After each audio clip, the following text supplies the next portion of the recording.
Assalamualaikum warahmatullahi wabarakatuh. Rahayu Sagung Dumadi. Kembali lagi di channel Babat Nusantara. Pada kesempatan kali ini saya akan menceritakan sejarah tentang Amangkurat Agung, lanjutan dari cerita video sebelumnya. Tidak usah berlama-lama lagi, mari kita masuk ke ceritanya. Penggembaraan. Perahu yang disewa dari desa pesisir Pengadaran melaju ke arah timur. Tukang perahu yang sudah tua itu memandang iba kepada 4 penumpangnya yang masih tertidur. Mereka pasti kelelahan luar biasa setelah menempuh perjalanan darat yang jauh. Melihat anak perempuan kecil yang meringkuk kedinginan dalam pelukan ayahnya, ia teringat akan cucunya di rumah. Tanpa bicara, laki-laki tukang perahu itu mengambil sesuatu di bungkusannya. Lalu dengan hati-hati ia selimuti bocah perempuan itu dengan kain sarungnya. Selama beberapa saat ia pandangi anak perempuan seusia cucunya itu dengan pandangan sinar mata penuh kasih sayang. Berumur sekitar 5 tahunan, cantik dan manja. Sambil menghela nafas panjang, tukang perahu itu kembali ke tempat duduknya di anjungan. Dengan penuh keyakinan ia mengarahkan perahunya agar tetap melaju ke arah matahari yang baru muncul di ufuk cakrawala. Tugasnya hanya mengantarkan keempat penumpang sejauh mungkin ke arah timur. Matahari bersinar cerah. Pagi itu angin laut bertiup lembut menyapa wajah Puyu yang kelelahan. Mang Miing, Biwali Jinem dan Safitri masih tertidur pula.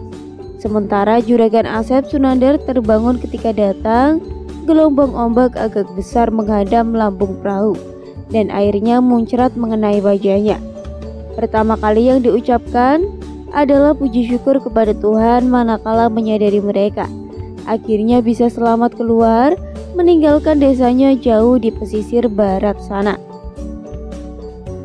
Pak Tua, sudah sampai di manakah kita sekarang? Tanya kepada tukang perahu. Kita sudah cukup jauh dari Pengadaran, Juragan. Syukurlah, gumam Asep Sunandar merasa lega. Kemana tujuan Juragan? Aduh, bagaimana ini? Sejak menyewa perahu ini, Juragan cuma bilang terserah. Mau kemana? Asal pergi jauh timur. Kata Pak Tuan tukang perahu itu kebingungan. Semakin jauh ke timur rasanya semakin bagus. Juragan badai ke Jawa, pancing tukang perahu. Bila perlu ke Jawa, mengapa tidak? Jawab Asep Sunandar. Apa Pak Tua keberatan berlayar untuk meninggalkan Pengandalan? Saya mah cuma ngikut baik kemauan Juragan. Jangan khawatir soal pembayaran Pak Tua. Oh, soal itu mah abdi percaya sama Juragan. Kota Jawa yang terdekat dari sini apa? Itu kota Cilacap. Masih jauh Cilacap Pak Tua. Jika angin bertiup kencang, kita bisa sampai besok siang. Besok siang kita baru bisa merapat ke pantai Cilacap. Jadi siang ini dan nanti malam kita makan di atas perahu. Sekali lagi tukang perahu itu mengangguk. Ia memeriksa 4 alat pancing yang dipasangkan di kanan kiri perahunya. Sejak pagi hingga sekarang, ia sudah memperoleh beberapa ikan segar. Ini sudah waktunya mempersiapkan makan siang dengan cekatan bak seorang koki andalan. Tukang perahu itu mengambil ikan-ikan tangkapannya. Ia belah perutnya dan mengeluarkan kotorannya, membersihkan sisik, memotong ingsan lalu memotongnya jadi beberapa bagian.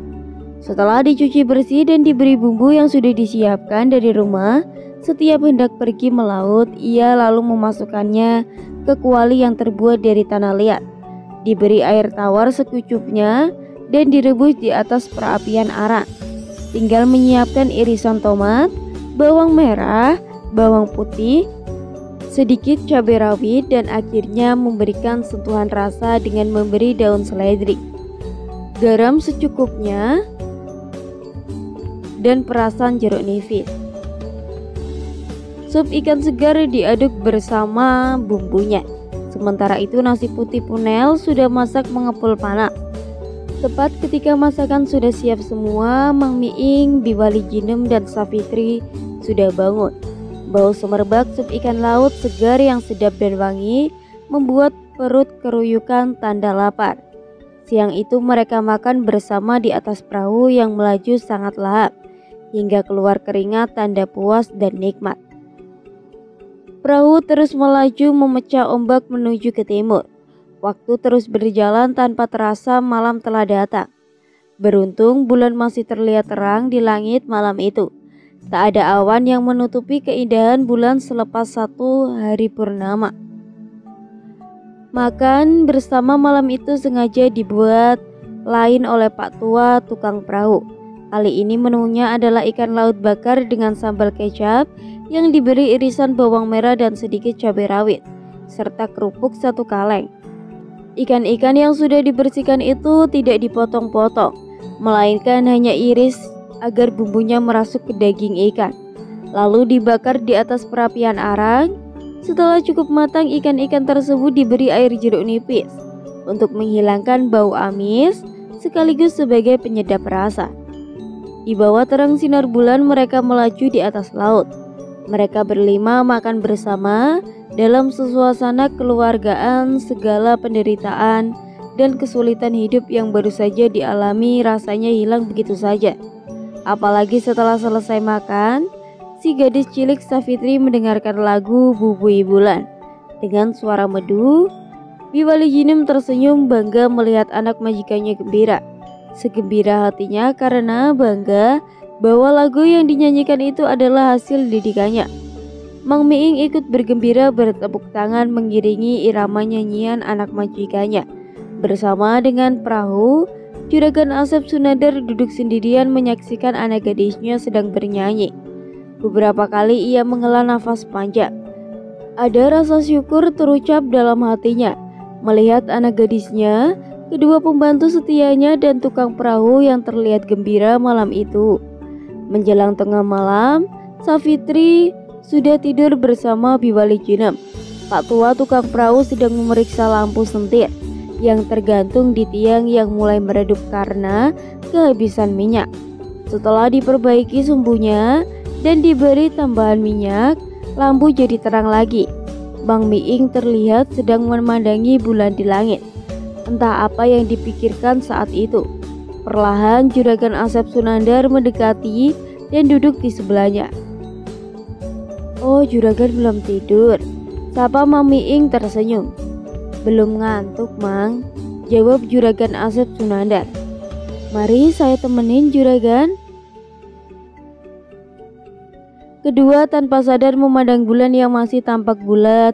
Karena baru sehari setelah purnama kemarin malam itu, bulan di langit tak memperlihatkan keanehannya. Seperti malam waktu itu ketika masih di rumah. Mang Miing tak melihat ada seekor naga yang sedang membelit bulan. Juragan Asep Sunandar juga tak melihat bulan tiba-tiba berubah menjadi wajah nenek yang menyeramkan. "Mang, bulan malam ini sangat indah ya," gumam Juragan Asep. Mang Miing heran mendengar pertanyaan majikannya itu. "Iya, Juragan, langit terang lalu tenang, dan hati juga senang. Tapi sayang, Mang." "Kenapa, Juragan?" Juragan Asep Sunandar sengaja tak menjawab, hanya tersenyum. Mang Miing menjadi tambah penasaran.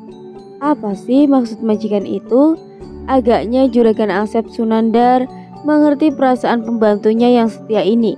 Sambil bergurau ia mengalihkan pembicaraan serius. "Mang Miing siap jadi orang Jawa?" "Oh, siap, Juragan. Kita akan hidup di tempat baru dan suasana baru kota Jawa." "Apa kita sudah menggantikan identitas diri kita, Juragan?" "Hah? Maksudmu?" Mang Miing tertawa tertahak. "Jadi gini, nama Juragan dan nama Abdi sangat berbau Sunda." "Benar juga pendapatmu. Tapi nama apa yang cocok ya?" "Bagaimana jika Juragan sekarang mengganti nama menjadi Raden Joigoningrat? kata Mang Miing bersemangat. Rasanya kurang cocok, jawab Juragan Asep Sunandar pelan. Juragan orang kaya pantas menyadari gelar Raden. Asep Sunandar menggeleng beberapa kali. Aku lebih senang menjadi orang biasa daripada bangsawan Jawa. Aku sudah memutuskan untuk menggunakan nama Wongso Sentiko, kata Juragan Asep tersenyum. Abdi malah setuju nama itu Juragan. Sebaiknya namamu juga perlu diganti, karena kita akan menjadi orang Jawa. Kita pun harus belajar bicara logat Jawa. Juragan saja yang memberi nama, Abdi mah kurang bisa atuh. Baiklah, mulai sekarang namamu akan kuganti menjadi Paimo, Kang Paimo. Rasanya nama itu pas buat Mang Miing, jawab Juragan tertawa. Paimo? Kang Paimo? Abdi suka dengan nama itu Juragan. Syukurlah kamu mengerti. Sebaiknya nama anakmu Safitri juga perlu diganti menjadi nama Jawa. Namanya Sekar Arum, yang bermakna bunga cantik yang harum, kata Juragan Asep yang sekarang bernama Wongso Sentiko. Sekar Arum? Nama yang cantik Juragan, kata Mang Miing yang sekarang bernama Kang Paimo. Lalu nama baru apa yang akan Juragan berikan kepada Bi Wali Jinem?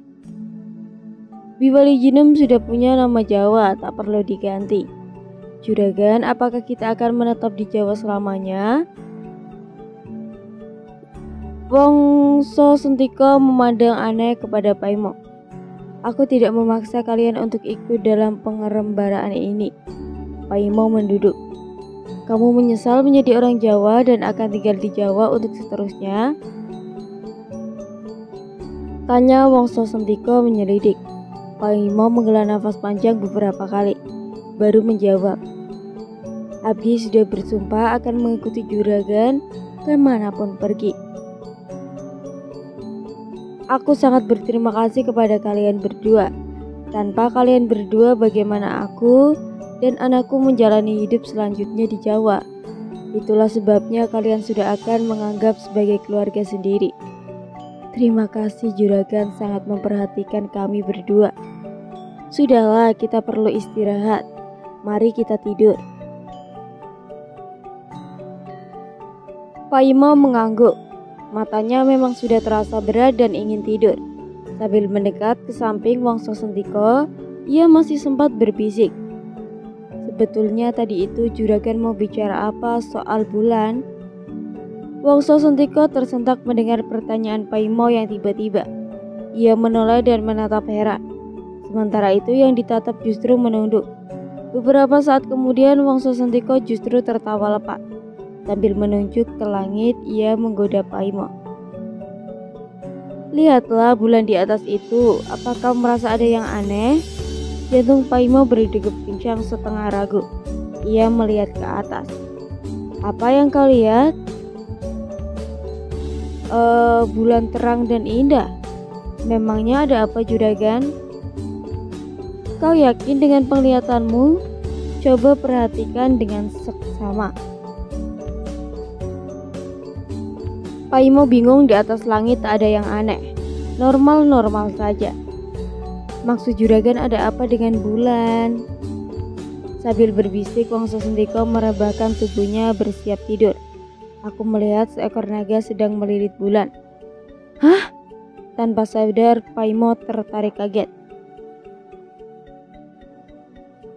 Ketika dilihatnya, majikannya sudah meringkuk tidur di geladak perahu. Buru-buru ia juga merebahkan tubuhnya, rasa ingin segera pulas agar tidak memikirkan kata-kata majikan barusan.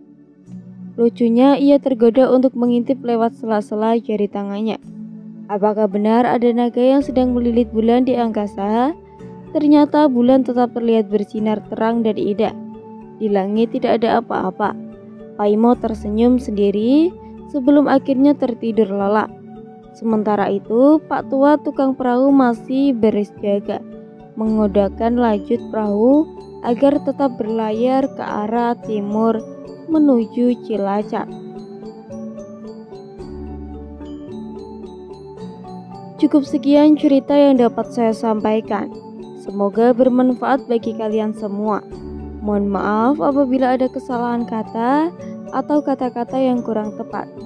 Tetap dukung channel Babat Nusantara dengan cara like, komen, dan subscribe. Saya pamit. Rahayu, rahayu, rahayu.